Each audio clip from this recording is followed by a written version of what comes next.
Nylon मांजामध्ये हा बगळा एकदम उंच टोकावर फसलेला होता.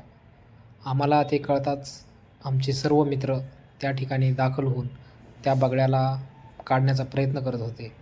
आमच्या पेट शेल्टर फाउंडेशनचा एक सदस्य वरी चढून त्या बगळ्याला खाली घेतलं व त्याला तो तंगूस मांजा, नायलॉन मांजा त्याच्या पायाचा गुंतलेला तो काढलेला आहे आम्ही. आणि तो पक्षी मागील 2 ते 3 दिवसापासून त्या झाडावर अडकलेला होता. खूप जास्त प्रमाणात त्याला इजा झालेली आहे. त्याचा पाय खूप जखमी झालेला आहे. आम्ही त्याला व्यवस्थितपणे ट्रीटमेंट केलेली आहे.